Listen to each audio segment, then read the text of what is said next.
Hello everyone, my name is Khairul Hanifah, and together with Mr. Sunarso and Mr. Aditya, we are from the Faculty of Business and Economics Slamet Riyadi University. Today, we are pleased to present our research titled The Impact of Indonesia's Import Tax Exemption on Manufacturing Performance, a difference in differences analysis of the 2022 Automation and Machinery Import Tax Exemption Policy.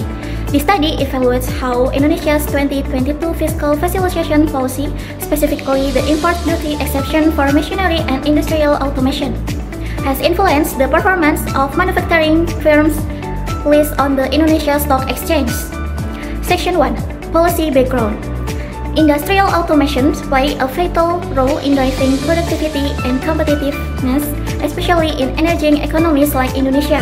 However, one major obstacle is the high cost of importing advanced machinery. To overcome this, the government introduced a series of fiscal facilitation programs.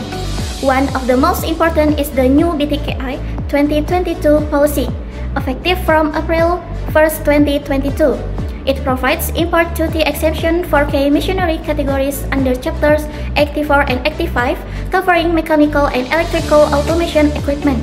This policy directly supports the Making Indonesia 4.0 roadmap, which aims the modernized key industries such as automotive, electronics, and food processing through digital and mechanical transformation. But despite its importance, empirical evidence on whether this policy actually improved firm performance was still limited, creating a clear research gap. Our study was designed to fill that gap. Section 2. Research Objectives and Methodology. We have two main objectives. First, to analyze whether the 2022 import duty exception improved the performance of manufacturing firms, and second, to provide policy insight on how fiscal incentives can accelerate Indonesia's Industry 4.0 transformation. To do this, we use a difference in differences or DID approach.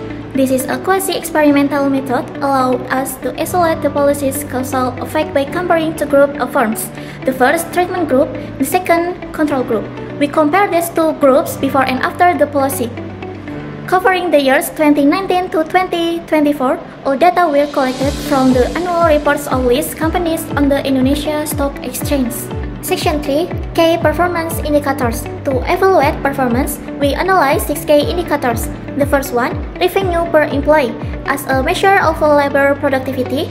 The second one, asset turnover ratio, to reflect asset efficiency. The third one, return on asset for overall profitability. 4. Cost of goods sold to revenue ratio, indicating cost efficiency. 5. Capital expenditure to assets ratio, showing investment intensity.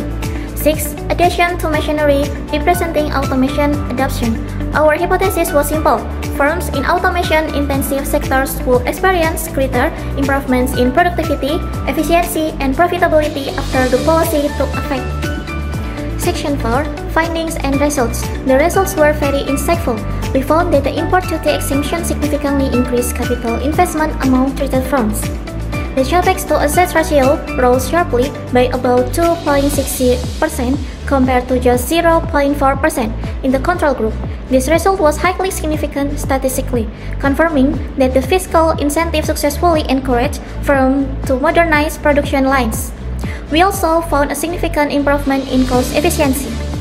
The COGS to revenue ratio dropped by 4.4% in treated firms, compared to only 1.2% in control firms. This means companies were able to produce more efficiently due to automation. However, not all effects were immediate. We did not find statistically significant change in labor productivity or profitability in the short term. This suggests that while new machines were installed, they needed time and complementary factors like workforce training to fully translate into productivity gains. Section 5. Policy Implications.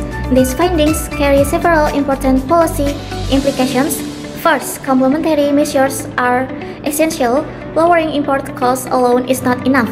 We also need skills development, technology transfer programs, and organizational change management to ensure that new machines are used effectively. Second, returns take time. Policymakers should anticipate a lag. Investment comes first, efficiency second, and profitability last. Third, continuous monitoring is critical. The government should track how firms use these incentives and whether the benefits justify the fiscal costs. And finally, synergy with other industrial instruments such as credit guarantees, innovation grants, and green subsidies can multiply the effect. This kind of integrated approach aligns well with the Industry 5.0 concept now being explored in advanced economies. Section 6. Strategic Insight. The success of automation incentives also depends on each firm's internal capabilities. Companies that already had intermediate automation systems benefit the most, while less prepared firms face challenges in realizing immediate returns. This means that future policies should be stratified, providing customized support depending on a firm's maturity level. Conclusion. To conclude, the 2022 import duty exemption for machinery and automation has been a successful catalyst for investment and cost efficiency. However, for Indonesia to achieve its full Industry 4.0 potential, fiscal incentives must be integrated with workforce training, digital transformation, and continuous evaluation.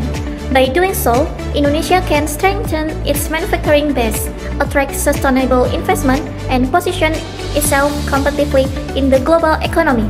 Thank you for your attention.